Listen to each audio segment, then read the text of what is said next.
Salut à tous! Je voulais faire une petite vidéo pour compléter la première qu'on a fait, Catherine et moi, sur l'évaluation. En fait, je voulais ajouter quelques petites précisions pour simplifier, en fait, comment évaluer les sciences au primaire. Un des très bons outils à utiliser, c'est une grille d'observation, parce que ce qui se passe en classe, ce qui se passe quand ils sont en train d'expérimenter puis de passer au travers de la démarche scientifique, ben c'est pas tout écrit, par exemple, dans le cahier d'élèves. Donc, c'est bien de vraiment prendre des notes au fur et à mesure ou d'avoir une petite grille à cocher. On va vraiment davantage voir où l'élève est rendu. Questionnez les enfants, questionnez-les beaucoup, c'est impressionnant les informations qu'ils peuvent nous donner, le vocabulaire qu'ils peuvent utiliser selon leurs connaissances antérieures.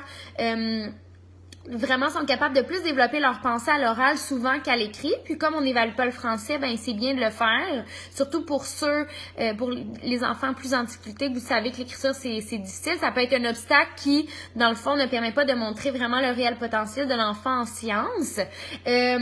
Donc c'est ça. Vous pouvez aussi les filmer si vous trouvez que vous manquez de temps, vous n'avez pas le temps de tout voir. Vous pouvez faire des petites vidéos pour aller chercher encore là de l'information. C'est sûr que par contre après ça vous prend le temps de le réécouter. Donc, quand c'est fait au fur et à mesure, ben c'est plus facile. Ensuite, faites verbaliser les enfants en grand groupe. Essayez de faire ressortir, dans le fond, les différentes étapes, leur hypothèse, dans le fond, leur planification d'étapes s'ils veulent faire une expérimentation. Comment utiliser des outils, donc des outils techno, des outils scientifiques. C'est ça, comme je vous dis, l'oral, c'est vraiment votre meilleur allié. Ensuite, c'est sûr que la démarche scientifique est à évaluer, mais elle n'est pas obligée d'être évaluée au complet à chaque projet. Ça, on en avait un petit peu parlé.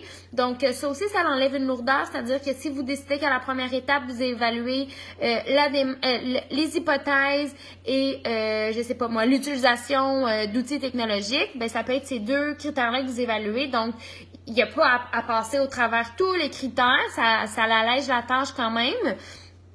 Puis souvent, quand vous avez dans le cahier de l'élève en bas déjà les critères, puis que vous le faites au fur et à mesure, vous avancez pas une pile de corrections à la fin pour tout évaluer, puis c'est plus frais dans votre mémoire, donc vous pouvez le faire au fur et à mesure. Bien entendu, il faut toujours évaluer ce qu'on a enseigné. En la démarche, il faut pas prendre pour acquis que l'enfant sait vraiment passer au travers des différentes étapes facilement. C'est sûr que si on en fait depuis le présco, ça va être plus facile, mais faut vraiment remodéliser chaque étape par étape pour que l'enfant ait une idée claire de ce qu'il doit faire. Donc, c'est pas mal ça. Grille d'observation, faites verbaliser vos enfants, posez beaucoup de questions parce qu'on peut aller chercher plus d'informations qu'on pense, puis utiliser le cahier de l'élève. Tout ça fait que l'évaluation se fait quand même assez facilement. Donc, on espère que ça vous a aidé pour évaluer les sciences au primaire. Merci!